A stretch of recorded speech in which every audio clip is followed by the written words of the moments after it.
amazing FIFA World Cup that is going on as well. But today, every Sunday, and this is for those who are new, on the legacy media with the Houston radio waves on 95.1 FM and 1460 AM. I've been doing this program for many years. And the first 10 or 15 minutes are in English, where we discuss current affairs and some of the news that actually are happening all over the world. And that mostly includes the news that are very special to us, but many of us, we don't pay attention because we consider it as politics, although those decisions impact our lives. And then after the first 10 minutes, we will listen to and watch all over the world Big Baller Sports. And Big Baller Sports is hosted by Asher, and he basically gets into the nitty gritty and the very specific aspects of sports. So with Zishan on air in this hour, we cover news, sports, unfiltered. So without further ado, some of the key events that are happening all over the world, especially with the Middle East, we'll get to it in a minute. But in the US, this person was actually reached out and tracked by federal agents. And why? Because he sent a harsh email to ICE. And he basically, after sending that email 5 months later, federal agents tracked him down. Now, a lawsuit filed by the Nonprofit Foundation for Individual Rights and Expression on Monday, this past Monday, in federal court in Washington, D.C. They argue that Streever's January email was protected speech, because remember, in the U.S., we have First Amendment right, which is the freedom of speech, freedom of expression, freedom of religion, and these are the fundamental human basic rights. And in US and also as Americans, we have fought hard, and our forefathers and even those who came before us, and then immigrants, and then obviously those who are born and raised in this country, or those who became naturalized citizens.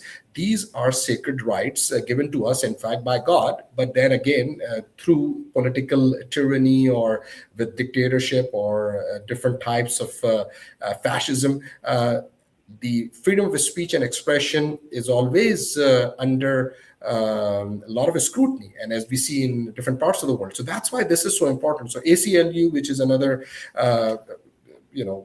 very civil rights union, American civil rights laborers, and especially the lawyers union, they also said too many details are unknown at this point to know whether surveillance of Streever may have violated the Fourth Amendment, which protects against illegal searches. That's another key point, because it's not only the freedom of speech or protected speech, but also the search aspect of it, the surveillance especially aspect of it.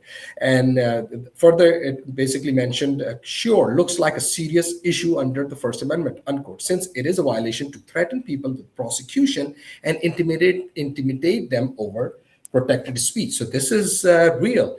And the decision to put resources also tracking down Streever's appears, quote, more geared towards intimidation than actually any type of reasonable use of law enforcement resources, unquote, said Jeremy Scott, senior counsel at the Electronic Privacy Information Center. So you can read more about it. And it's fascinating that after sending that email 5 months, and I'm laughing about it, but it's not a laughing matter.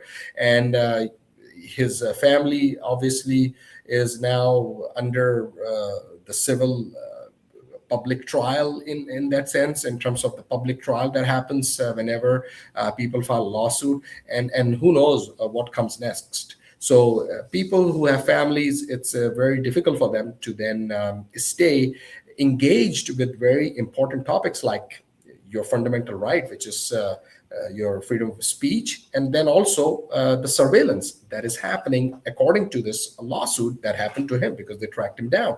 So I don't want to go more into that detail, but you can read more about this. The Texas Tribune has reported immigrant killed by ICE was not target of operation, Congress a member says. So this is where another story which is close to home in Houston, where Representative Sylvie Garcia, she was with the family, and this is where this person now is no more with his family and no more alive. And this is another sad story.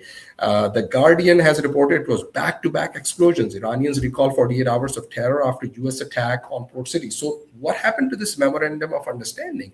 Was it designed to fail, or is this what is happening now? Because now the U.S. government and the Iranian government somehow they announced this deal to the world that they have reached this truce after 40 days of fighting, and then for 60 days there will be this ceasefire, so they can go back to the negotiation table and then get into the technical details. But then what happened? So I don't want to go into the blame game. Okay, who attacked who first and what happened?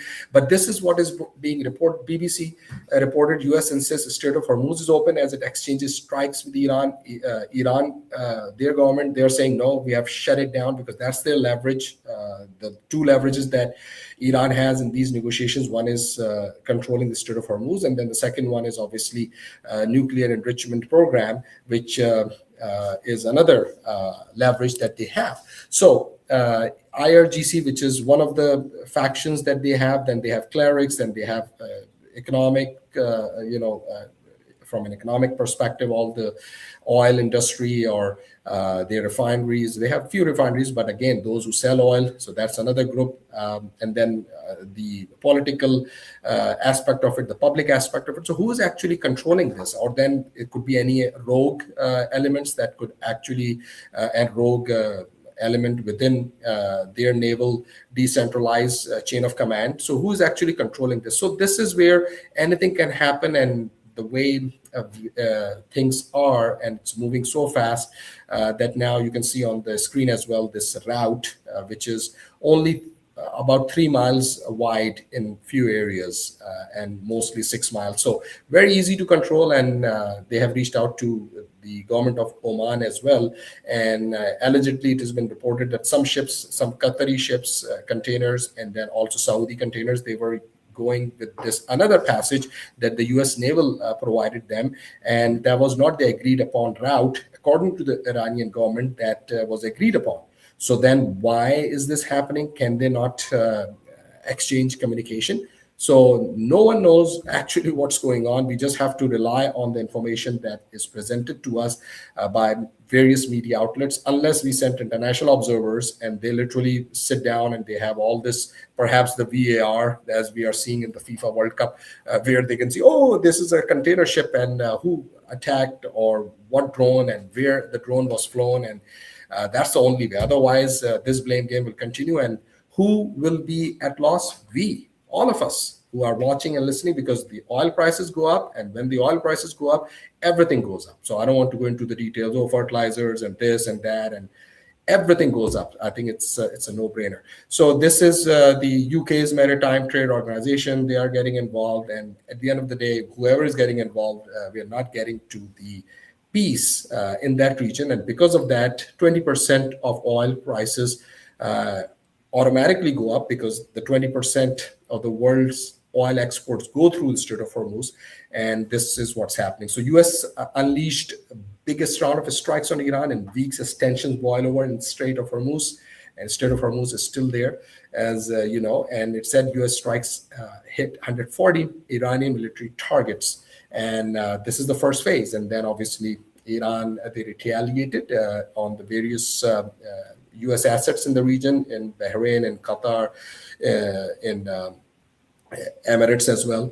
And then all these Gulf countries, they condemned Iran, that why they were attacked. So this is another interesting scenario where it has become a pattern that then these Gulf states, they blame Iran, and then U.S. obviously strikes more, and then obviously the cycle of violence and attacks because of this whole aspect of not looking at it from a humanitarian standpoint, where the entire world is now suffering from inflation, as well as the increase in prices, pretty much not only in commodities, but everyday groceries to the food on the table, everything is getting expensive. So that's our stake. So people in every country, especially in Iran and as well as in the US, they need to ask their lawmakers that what are you going to do to help alleviate tensions in the region so people can have affordable living.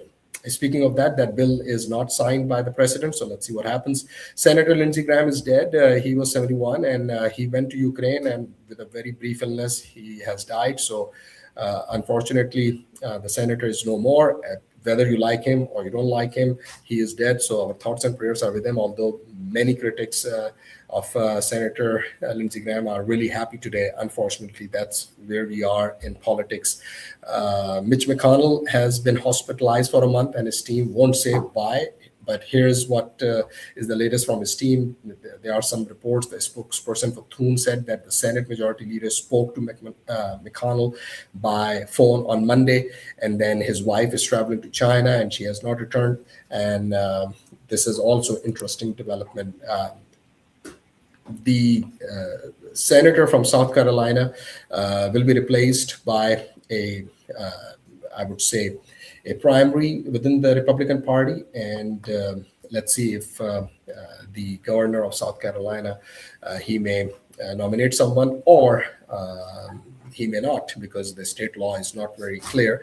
But the primary would certainly happen, and then there will be a face-off between a Democratic nominee for the Senate and with whoever is going to be the winner in the primary from the Republicans. So let's see what happens next. If you're not subscribed my YouTube channel, please do, and connect with me on Facebook and YouTube as well. And this program is not possible without the generosity of our great advertiser and sponsors, especially Affordable Insurance of Texas. If you are looking for auto insurance, call 713-785-4000. If you live in a different state, you can still call them 713-785-4000. That's their phone number, or go on the web. www.aitinsurance.com, www.aitinsurance.com.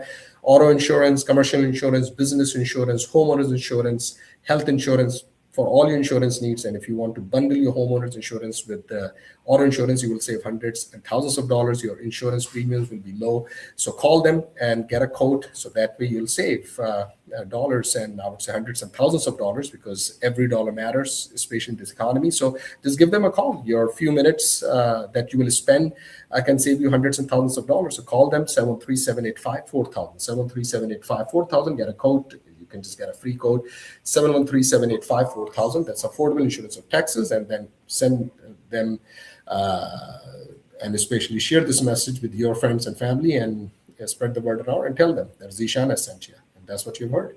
Affordable Insurance of Texas.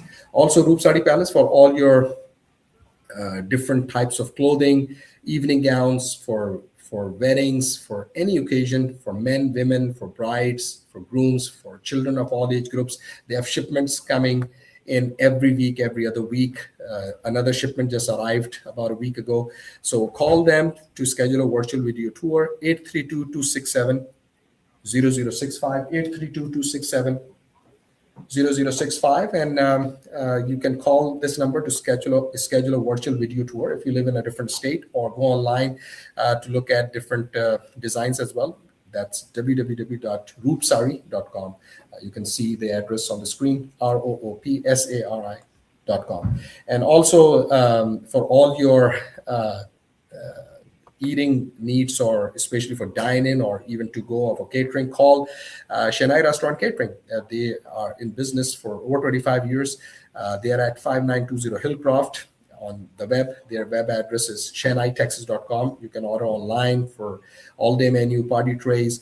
They have different specials going on. All you can eat lunch buffet, $10.99, 11 a.m. to 4 p.m. Also, they have Muharram specials going on, various party trays from $59 to $69, $79, $89 and over. And all you can eat buffet Monday to Friday, vegetarian $12.99, non-veg $14.99, takeout buffet $7.99 per pound. And for catering, you can also give them my reference that Zishan has sent you. Call Chennai Restaurant and Catering, and their phone number is 713-953-1388. 713-953-1388. With that, I'm going to sign off, continue with the Legacy Media. And again, next is Big Baller Sports. Affordable Insurance of Texas. We understand that life